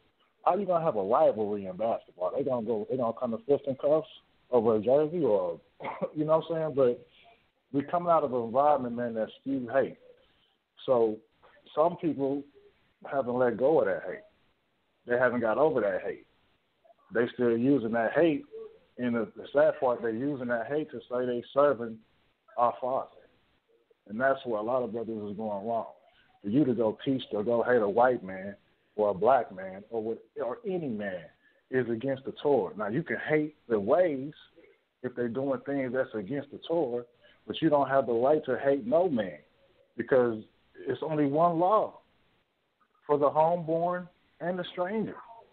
And it wasn't just the children of Israel that came out of Egypt. It was a mixed multitude. So we got to go back and remember what the Torah taught. We got to stop going off our emotions. You know, a lot of brothers is in their emotions. A lot of sisters is in their emotions. And I can understand why they upset. But at the end of the day, we supposed to be above that. We ain't supposed to live our life filled with hate. We ain't supposed to live our life hating another man because of his skin color. You don't know that man or woman. So give that person a chance. Give that person a benefit, because we'll holler racism in a minute if somebody look at us the wrong way. So why you want to go do the same thing that you hate? You know, you reap what you sow. So don't do those things to people. But we got to still, at the end of the day, we got to understand our people need help, man. I mean, our people need help. We got young brothers that's out here killing women.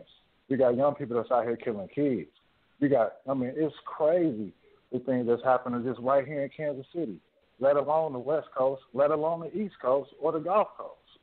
I mean, it is crazy. And if we say we love our people, then the people we need to be out there debating with, so to speak. Them the people we need to be out there pleading with, and not so much dealing with the brothers from the Kemetic doctrine or this camp or that camp. Do you love your people?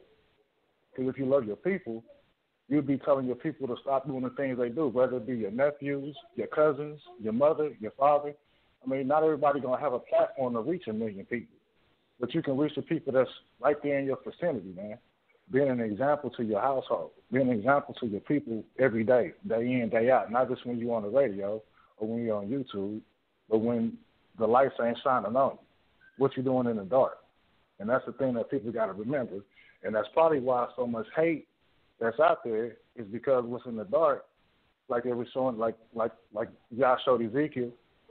He said, dig in the hole. Ezekiel didn't even want to crawl through the hole. But when he went in the hole and he saw what they was in there doing behind closed doors, but they were still the elders. So, you know, we got to check ourselves in the camp. You can't criticize nobody else if our household running rampant. You see what I'm saying? But go ahead, brother.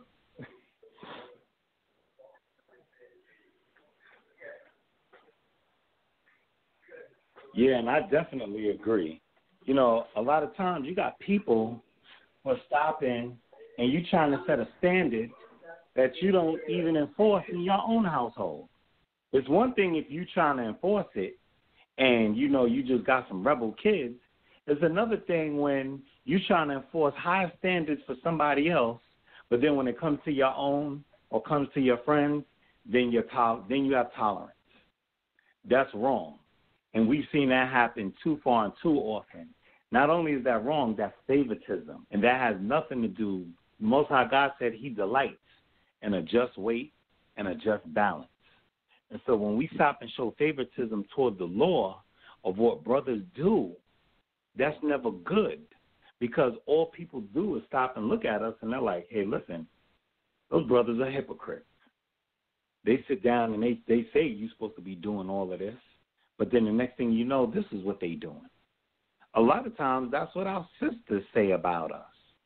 Our sisters say, oh, listen, y'all talk about y'all want a woman wearing long skirts and she's supposed to speak in this type of manner and be subservient because you're the head of the household, but y'all chasing all types of women in the street. And so if they see us chasing women in the street as opposed to what's modest, how can they stop and look and say, yeah, there's benefit in being modest? When they're like, oh, no, that's what you actually want? You telling me that this is what you like, but what you actually want is this. And so I say the same thing for us is, you know, my mentor, he told me this, and it rings true. He told me, and he said it in a lesson some 20 years ago. He said, watch what you do, because you never know who's watching you.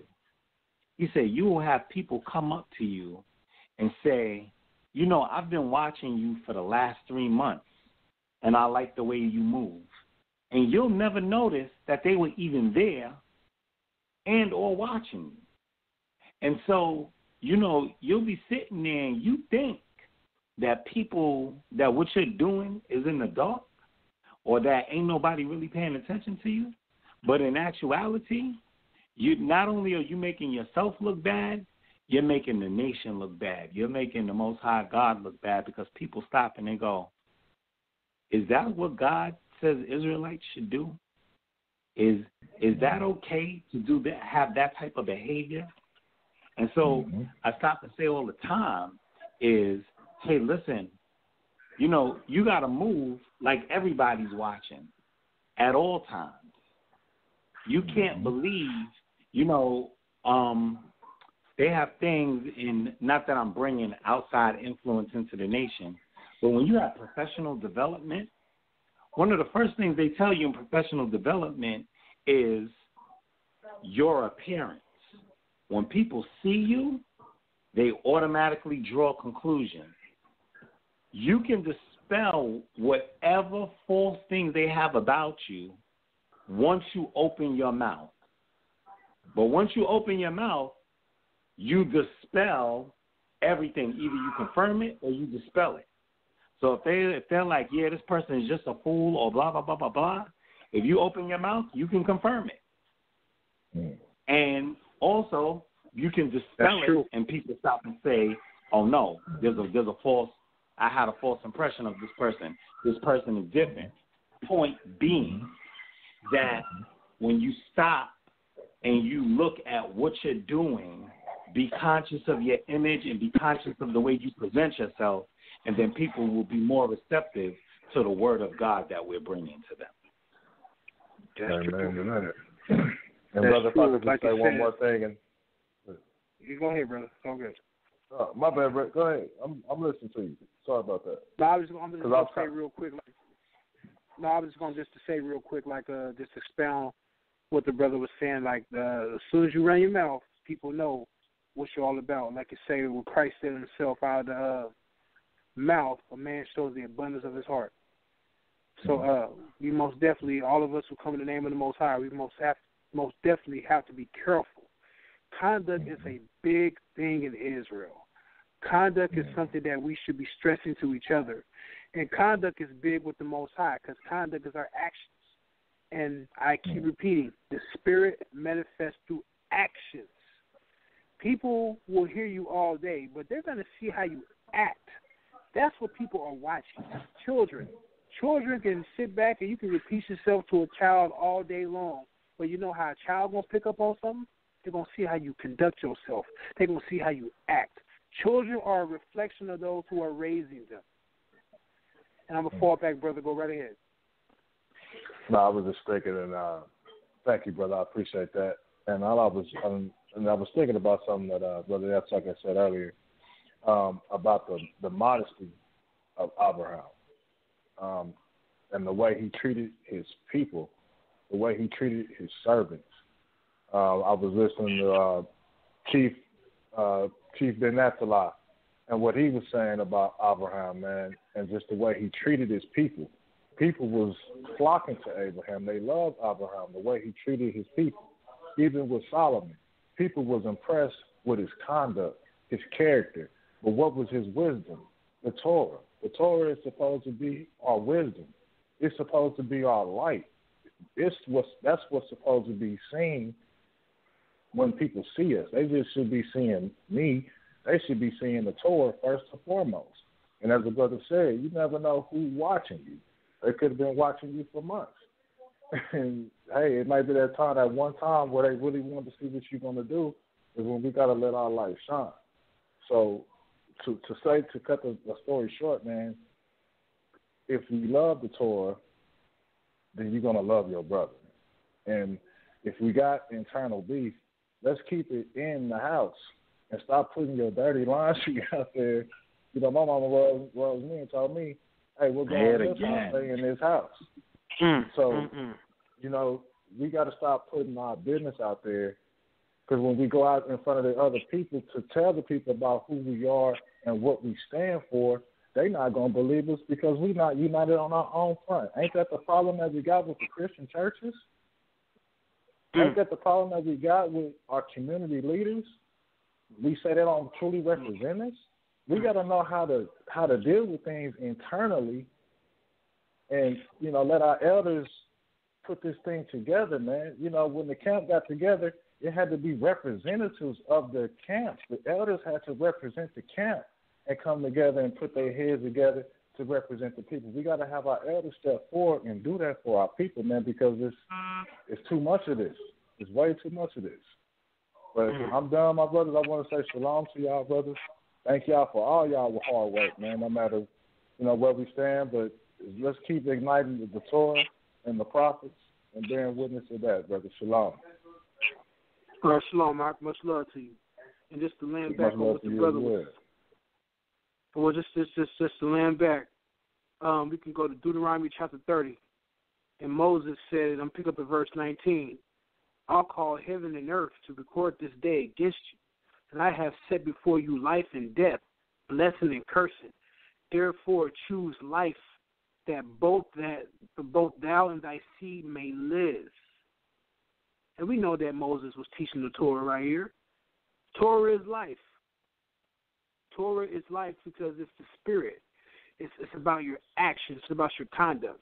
And he said, I read it again, I have set before you life and blessing and cursing. Therefore choose life, that both thou and thy seed may live. He's talking about the children. How the children going to learn? They're going to learn from the actions of the adults in the land. So it's very important as believers, whatever denomination or whatever title or whatever personification that we go by, or whatever we personify ourselves to be, we have to be very careful and make sure that our actions stand with the Most High, our conduct. So, Sal, you still there? Yeah, I'm still here, brother. Go ahead. I hear you, bro. Keep it going. Yeah, I just wanted to make sure that that's very important because me being a follower of the Nazarene, which we understand to be Yeshua the Christ, and I understand that a lot of so-called Christians and even the Israelites that rock Christ, we have done a lot of offending in his name. And there are going to be some things the Most High going to judge us on. There's going to be some things he's going to call and bring out. And there's going to be a lot of us who are going to have to pay for the things that we've done. If we don't pay for it in this lifetime, there will be a time to where we're going to have to answer for it. And I understand why a lot of the brothers who don't want to follow, who don't want to get involved with Christ, is because of the actions of us who call ourselves representing him. I understand. So I pray that the Most High has mercy on me because of my past conduct and the things I've said and the lies I've told and the getting over I've done in the past. And I pray the Most High continues to forgives me and has mercy on me. And to the day, in the rest of my days, man, I pray I can be a light, not just to only my children, but to those who are around me in the little Bible study congregation group that we have, and just people locally in my area, all over Sacramento and all over the place. I just pray that the Most High has mercy on me and those around me, that we continue to be a light to those who are in darkness. And I'm going to fall back. Go ahead, Moreh. Yeah, bro. You know, this is the thing. All of this stuff has to come forth with our action. That's what a lot of people got to realize. All of this just becomes talk unless brothers and sisters in the sound of our voices stop and practice what we're talking about.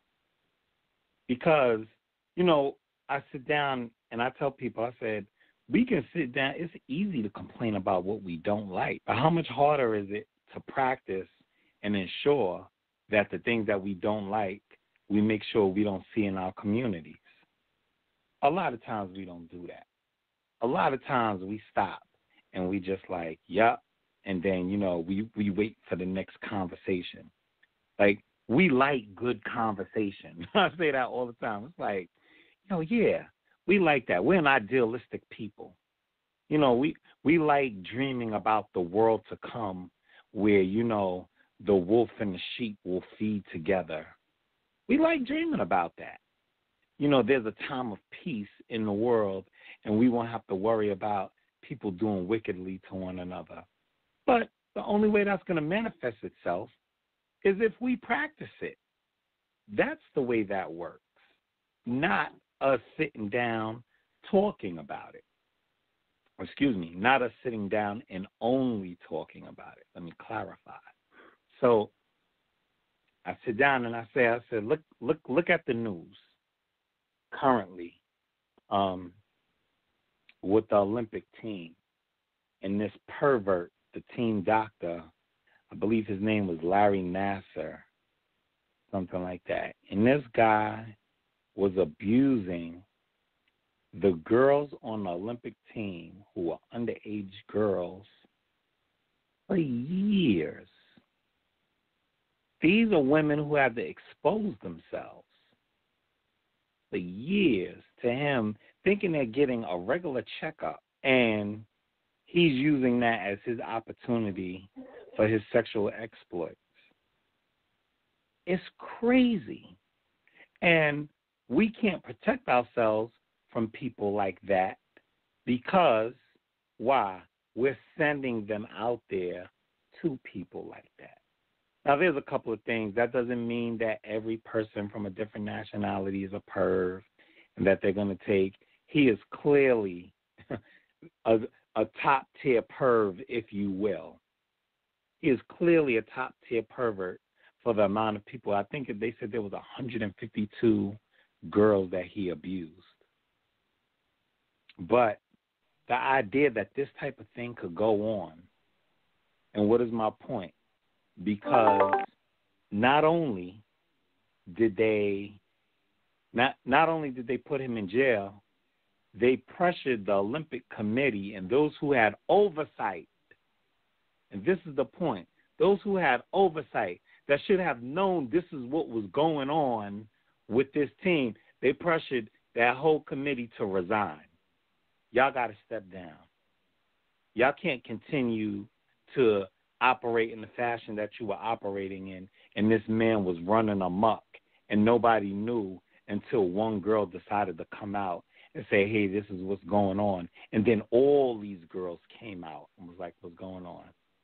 As the head, as the leader, there's a certain amount of responsibility that we hold. You cannot just sit in an idle fashion and there things be going on and not have oversight, not have a system of checks and balances, not putting processes in place that will protect your children and protect your people. And so as we learn from the mistakes of what other people are doing, what are the checks and balances that we have in our own communities for our own people as leaders to make sure that our people are protected from those who prey on the innocent? That's why we can't just talk. That's why it has to be more than you just saying something. Yeah, saying something is nice, but also what actions are you putting into place? I sit down and I tell my congregation, yeah, it's nice that we sit down and we talk and discuss God on the Sabbath because that's what we're supposed to do. But what other works are we doing? At what point are we taking and volunteering to do things for the communities that we serve that make people want to come through these doors? That's the works we have to put in. I sit down and it's like, give a seminar, do education on eating, on health. I went to a brunch maybe a month or so back, and they were talking about male prostate health and why it's important after a certain age to ensure that you're getting your prostate checked. Because the food that we're eating is affecting our prostate as males. And if you don't stop and look at the food that you're eating, when you get an enlarged prostate, what are you going to do? That's part of the action that we got to take. You sitting there, as you get older, what's affecting you, if you don't know what's affecting you, then it's there. Until you hear somebody who has cancer and then they die from cancer, and then you see the hashtag on social media, cancer sucks. You're like, yeah, cancer sucks, but at the same time, too, what are we doing to prevent getting cancer? We can't avoid everything, but we can sure slow it down. How are you going to go about doing that? That's not what we look at. Stop and I say, it's the things that, it's not only the things that we talk about, it's also about the things that we do. What can you do? And how can you help? You don't always have to have a group to do something. I've taught my congregation time and time again, a great practice is for once a week, once every 7 days, do something for somebody without them knowing you're going to do it for them, and see how God blesses you. That's part of the action you take. Yeah, I don't have a group. I'm by myself, but what can I do to help somebody? Whether you hold the door, whether you give somebody proper directions, whether you carry somebody's bag down the steps, whether you offer your assistance, whether you make somebody something to eat, and you just give it to them. I'm not talking about the person like you got to go seek out a person who is homeless. I'm talking about the person who may actually have something and just do an act of kindness. You think God doesn't want that from us? That's the same type of thing. And so it becomes more than talk. It becomes talk with action. Obedience is better than sacrifice. Obedience is not talking about obedience because God has warned us of lip service. It's also about actions. God has already told us in the book of Isaiah, he said, these people are close to me with their lips, but their actions are far from me. He's letting us know right there that, yeah, we talk a good one. Our preach game, our teaching game is A1. But the works that you do, where you at with that? And I say, brothers, these are the type of things that we got to start to do. And let me tell you, that act of kindness, I sit down and I say all the time, I was like, I don't know how many times I was passing Brother Sal. And then one day, he just stopped. And, we started talking, and he was like, yo, you an Israelite? I was like, yeah. And obviously something about me, maybe my bed, the way I move, something. They were saying, he's like, yo, yeah, I'm Israelite too. Yeah, you heard my talk show, and we start kicking, we start building, and here we are later. Now, imagine if I was just a base person. I was, listen, it's early in the morning, and I'm moody. Don't say nothing to me because I'm not a morning person. You wouldn't have situations like this. So what I'm saying, brothers and sisters, is, understand and take advantage of when you can do good and do good for somebody because that's what God would want you to do.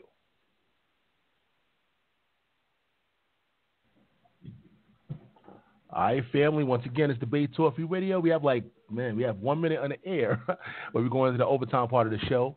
But, listen, if we need to, we're going to go another hour. But if not, we can pretty much wrap it up anytime we want to. But if you're on social media checking out the show, you're going to have to call in to hear the rest of the show live. You got to dial that number. It's 319-527-6239. Call in before that time runs out. We're going into the overtime part of the show. And, like I said, we're going to pretty much get some more of your questions, your comments if possible. If not, we can pretty much wrap it up. Or if the gentlemen on the panel have any more things they want to bring up, any topics, we will go into that as well. But once again, family, feel free to call in. It's open mic. And, we'll talk about any topic that you want to talk about. Number is 319-527-6239. Brother B.A. That. Yo, can you hear me? Loud and clear. I hear your background. Man.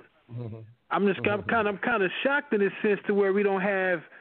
I thought we would have more callers, man, chime in with us. We only had one caller, but man, I'm just sitting back enjoying the dialogue, man, and I'm just posted. I mean, I've said, I mean, we can keep going, man, or we can prepare to wrap it up in a little bit.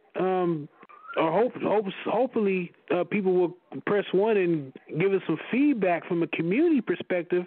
They're our peers, so it's always good to hear our peers and what they have to say. But if we want to wrap it up, Sal, man, we can wrap it up.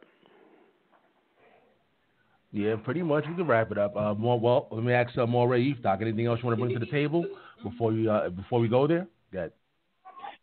Nah. The only thing I'll say is, Brother Sal, keep it going. This dialogue is great.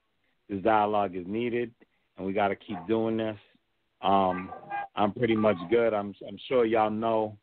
Well, for those who know, I got to ready myself for service in the morning. I'm one of the people who conduct service. So what I would tell y'all is, for those who are interested in listening to us online, we are Congregation B.A Hakma Uvina. Also known as Beit DCB. You can catch us on Facebook at Beit Hakma Uvina, or you can catch us on YouTube. Click on my page. I'm Yeftahk Don, Yeftahk DAHN on Facebook, and I add you in, and I'm posting our services every week. Please feel free to join us, and I'll continue to be a regular panelist on Brother Sal's shows. I appreciate everything you're doing, brother, and may God continue to bless all the brothers on this show. All right, man. Much love and appreciation, brother. Yeah, go ahead, yeah. And I just want to say, for those who are listening, if you want to follow me. 1 second. One second, brother. We do have somebody pressing number one. Pressing number one right now. Let's go to that caller real quick. 23rd hour. Yeah, right. 817-532. You're live in there. Peace. Hey, I appreciate y'all letting me in on the last second. Peace to Sal, peace to Brother B.A, and peace to the Moreh. I just wanted to say y'all brothers doing a great job. I listened in for most of the show, and I just wanted to give y'all some support. I know y'all only have one caller. I just wanted to give y'all some support and say there's people out here listening. Thanks a lot, bro. Much appreciated. Who is it? This is Blue. Hello? Hello? You hear me? Yeah, who's the brother speaking? This is Blue. Oh, my man, Blue the Hebrew. What's up with you, Act? Much love to you, man. You too, bro. Oh, man, it's been good. It's been real, man. Looking forward to that project you and my man Bleedo got coming up, man. I'm looking forward to that. I've been waiting on that for a minute, my brother. Most definitely. Peace to you for deciding to come back on the platform and bringing out the information. And you already know, Blue, you my brother. We good, man. We go back to the classes at the Knesset. So, man, it's good. You my brother. I appreciate you. And whenever you want to come on the Man Up segment and present information, my brother, it's all love. Yeah, definitely. I just wanted to show you some support because all them those times me and Brother Bell was doing shows, you always called in and, showed your support. So I wanted to do the same. Well, thank you, brother. I deeply appreciate that. Thank you, my brother. No problem. All right, man. y'all. Boston Peace, Blue, man. It's been a minute, my brother. Welcome back. Yeah, it's been a minute, Sal. I see you've been doing your thing. I mean, I was on here the first time about 2013, 2012 or 13. 2012, 2018. Man. Yeah. This is one of the brothers that helped start the brand, man. Debating in the Lions Den, stuff like that. We try to get the brother back on, though. You know what I'm saying? Sal, I graduated from debating, man. But I still enjoy your platform. I mean, you will always have a platform because there's no end to debate. It's 7 billion different minds in the world, so everybody's always gonna have a different perspective. So I'm pretty sure your show can go on till the day you rest. So keep it going. Man. I appreciate you, man. But you also do Bible lessons, though, brother, or whatever. Good. Let me know. Hit me up. You do a lot. There's a lot of different segments now. You have the hot seat, round tables, Bible study. So I'm gonna definitely get in contact with you, and well, you're gonna come on the platform anyway. We already got this schedule, so I'm gonna see you soon, brother. Appreciate you, man. Okay, brother. All right, y'all. I apologize, man. All right, brother B.A., go ahead. Yeah, I just want to say, for those who are listening, you can reach me at B.A Abraham at Facebook, or you can reach me at B.A the Apostle on Instagram, or you want to look at my YouTube channel, is B.A the Student. Again, B.A the Student. And thanks again, Sal. We appreciate you, man, for allowing us to come on the platform and just speak on these matters within the community. Like I said, again, we got people out here who won't even recognize that the community has made some powerful strides and some major improvements. But it shouldn't matter as long as the Most High sees it. That's all that matters. So much love to all of Israel, the flesh and the spirit. Israel, stand up. Number 4 back. All right, man. I appreciate both special guests for coming on. And as usual, check the description box. I'm going to leave their social media pages in the description box as well as their YouTube pages. So you go check them out. And, of course, you want to reach out to them for any, questions, anything you want to ask them. All the information is right there in the description box on YouTube, on Blog Talk Radio, iTunes, et cetera, et cetera. All right, guys. So we got 5 days, next week, all 5 days, Monday, Tuesday, Wednesday, Thursday, Friday. We got shows for the whole week. Next week on Debate Talk Radio. So make sure you keep it locked right here. See you guys next week. Take care, and God bless.